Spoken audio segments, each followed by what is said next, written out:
Wala pa mang pinal na desisyon si Pangulong Ferdinand R. Marcos Jr. sa contributions adjustment ng Philippine Health Insurance Corporation o PhilHealth. Gayunpaman, pagtitiyak ng PhilHealth na patuloy na lumalawak ang kanilang serbisyo para sa mga Pilipino. Yan ang on-assignment ni Noel Talakay.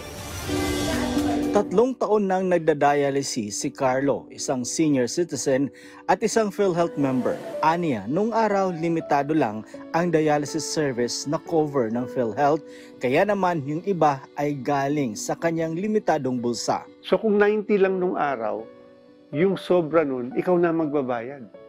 And remember, ang PhilHealth po sa dialysis, although ikaw gumagasta ka rin no, sa clinic dahil may dialyzer, tapos meron ka ring fee dahil of course may mga doktor silang minemaintain para tignan ka parate. Dagdag pa napasanin ni Mang Carlo ang kanyang gamot o maintenance na halos mahigit 20,000 piso. So ang laking factor po nun, especially katulad ko po na senior citizen at retired na rin po ako. At sa gamot pa lang po ako, 25,000 a month na halos eh. More so kung merong pang I will shoulder, no? Ang karanasan niyang ito ay nais matugunan ng health insurance ng bansa. Isa sa kanilang nakikitang solusyon ay taasan ang buwanang kontribusyon ng kanilang mga direct member o ito yung mga miyembro na nagbabayad katuwang ang employer o di kaya mga self-paying member. Sila ang sasalo sa 1% dagdag sa kontribusyon.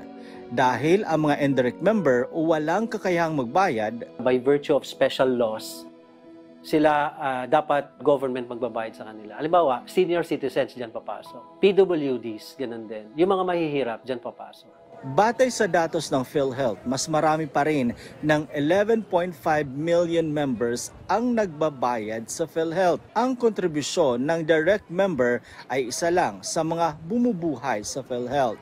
Bukod dyan, mayroon pa naman ibang pagkukunan ng pondo ang PhilHealth.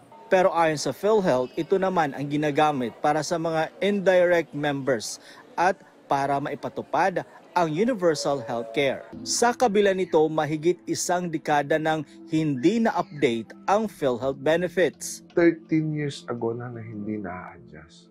So, ibig sabihin, kung 13 years ago yung isang kwarto sa private room ay 1,000 pesos yung worth at yung PhilHealth nagbibigay ng deduction na 300 pesos. Kaya naman ang tanong, kailangan nga ba ng increase sa kontribusyon sa PhilHealth? Ang sagot ng pamunuan nito,